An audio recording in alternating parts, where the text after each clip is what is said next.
One is considered an alien, while the other is considered a basketball prodigy. One dunks effortlessly, while the other dunks emphatically. The 2023 NBA Draft will probably go down as one of the most anticipated drafts since the LeBron James sweepstakes back in 2003. And it's mainly because everyone is bewildered by the 7'4" ultimate unicorn, Victor Wembanyama. At the moment, most mock drafts, actually, let me rephrase that, all mock drafts, are currently locked in with Wemby as the consensus #1 overall pick. But under the radar, there's actually another highly touted prospect coming in hot behind him.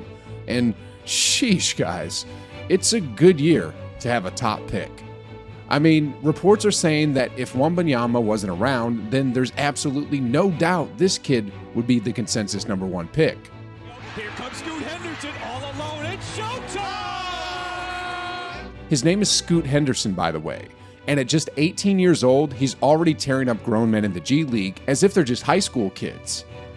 Today, we're going to take a closer look at the two of them at each of their games and see who among these generational talents truly deserves to be at the top of the 2023 NBA Draft. To start this off, let's go over what Victor Wembanyama brings to the table. Standing at a whopping 7'3" or 7'4", or whatever the case may be, with an 8-foot-long wingspan, this dude is a unique basketball specimen that looks like he was created straight out of 2K by a kid who just wanted the best possible statistics in every category. I'm not kidding when I say, if Giannis is a freak, then this kid is an alien, and I got evidence to prove it. Look here.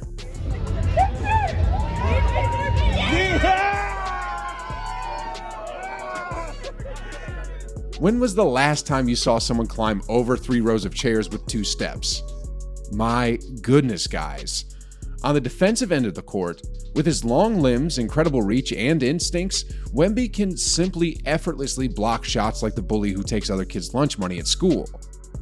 I mean, for faster guards who can blow past him, he's got some quick laterals to catch up and swat the ball away.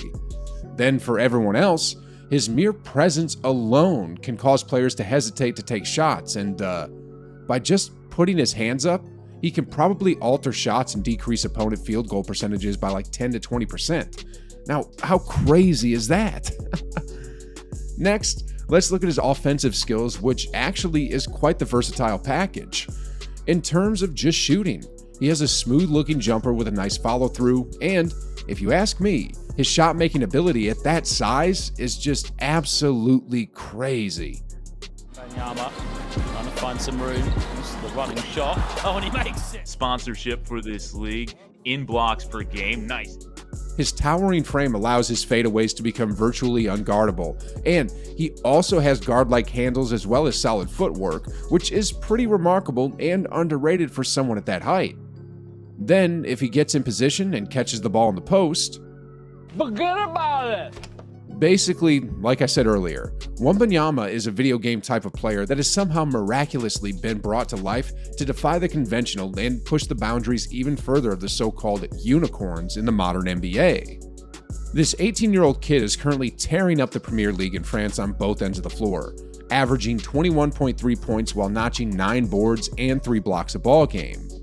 With his incredible skill set and a once-in-a-generation size, Wembanyama will certainly be replicating that stat line year after year after year when he gets to the big leagues. He'll probably average a double-double in his sleep as long as he remains healthy throughout his run in the NBA. If San Antonio gets him, I'm predicting Tim Duncan 2.0.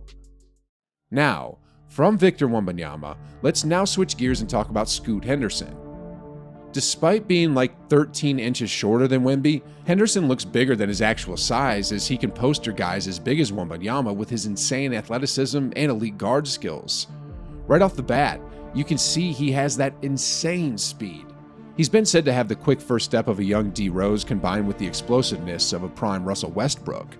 I mean, this kid doesn't need any warm-up as he can go from 0 to 100 real quick. And now he's knocked down 2 threes.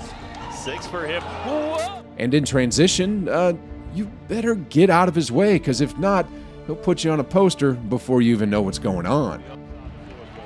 Scoot Henderson with the takeaway, 2-on-2. Go! Oh, baby! More trainers, he's going to really develop. Active hands from Daniels. Oh, Now, aside from playing above the rim, Scoot's also a great finisher below the rim. He's got a solid layup package along with smooth handles as well as a strong upper body that allows him to finish through contact. And just like other great guards, Scoot also developed that solid mid-range game to complement his slashing capabilities. Now, in terms of passing the leather, he's also elite at facilitating and creating open shots for his teammate simply by being an offensive threat on the floor. Then lastly, what I like most about his game is his energy on both ends, as he loves to crash the boards and clean up missed shots.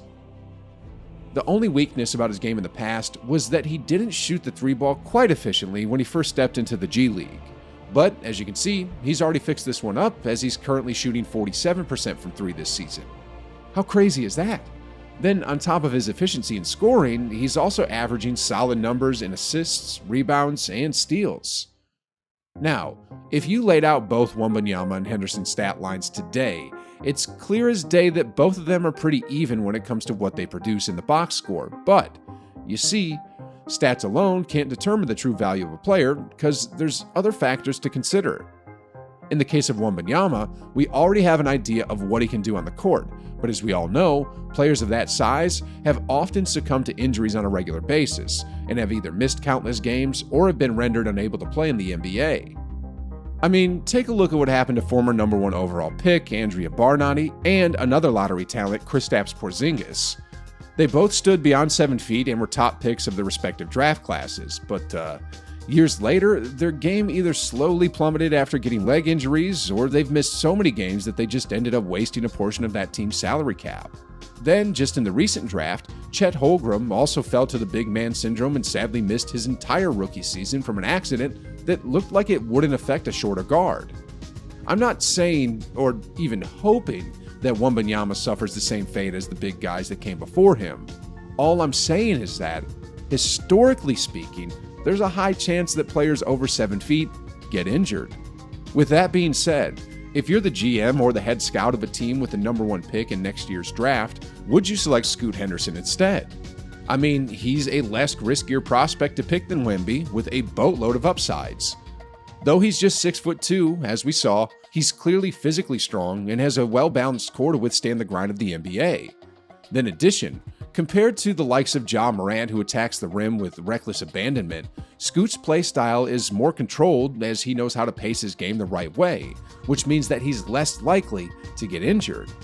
Then, to further add to this debate, the two of them already faced off together once, with Scoot Henderson taking the W.